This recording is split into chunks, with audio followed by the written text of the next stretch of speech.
City corporation finance করে tender করে city কর্পোরেশনেই করছে এবং সিগন্যাল লাইট পরিচালনার দায়িত্ব তো আমরাই থাকব।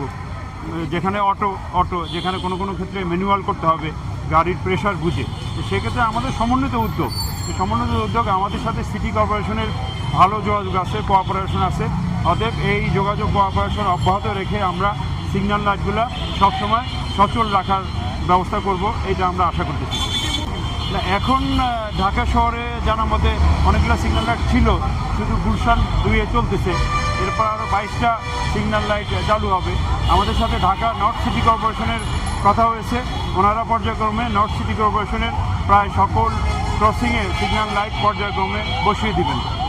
এগুলো শীঘ্রই চালু হবে। আমরা গত শনিবারও মাননীয় প্রধান উপদেষ্টা বিশেষ সহকারী যোগাযোগ মন্ত্রণালয় সম্পর্কিত ওই স্যার সহ সকাল থেকে একবারে দুপুর পর্যন্ত এই 22টা পয়েন্টে ঘুরে আমরা সিগন্যাল লাইট কোথায় কখন প্রায়োরিটি ভিত্তিতে করা হবে সেই প্রসেস চলতেছে।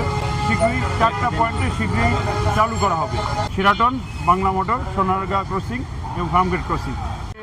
হকার বা গাড়ি পার্কিং উঠে রাখি, আমাদের অন্যান্য পুলিশে কাজ করে হকার উঠে রাখার জন্য, পাশাপাশি ঢাকা সিটি কর্পোরেশন তারাও মাঝে মাঝে এসে এই ফুটপাথ থেকে হকার উঠায়।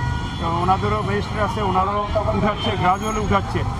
একদিনে তো আর সব হবে না, আস্তে আস্তে গ্রাজুয়ালি বিভিন্ন জায়গা থেকে প্রায়োরিটি বেরিয়েছে ফুটপাথ থেকে হকার বা এই ফুটপাথে যে উপদ্রব, এগুলো আস্তে আস্তে ক্লিয়ার করতেছে। আপনারা টিভিতেও দেখতে পাবেন বিভিন্ন জায়গা থেকে আমরা ফুটপাথ থেকে বা রাস্তা থেকে হকার বা এগুলো থেকে চাপায় দিচ্ছি না। ইনশাল্লাহ এই প্রকল্প জাপান গভর্নমেন্ট জাইকার সহায়তায় হয়েছে। আমরা এখন নর্মালি যারা প্রকল্পের জন্য অ্যাসাইন, আমরা ঢাকার বিভিন্ন সংস্থা আছে, তারা এই ফুটপাথে বা সিগন্যাল লাইটগুলো স্থাপন করে দেওয়ার জন্য কাজ করছে। অলরেডি কিন্তু ঢাকার 22টা সিগন্যালে, অর্থাৎ হাইকোর্ট থেকে শুরু করে উত্তর পর্যন্ত 22টা সিগন্যালে 2 সিটি কর্পোরেশন বুয়েটের সহায়তায় সিগন্যাল লাইট বসাচ্ছে। সেই সিগন্যাল লাইটও কিন্তু মানে রোড অর্থাৎ গাড়ির সিগন্যালের সাথে সাথে পথচারীদের জন্য সিগন্যাল ব্যবস্থা থাকবে, সেগুলো পার্মানেন্ট।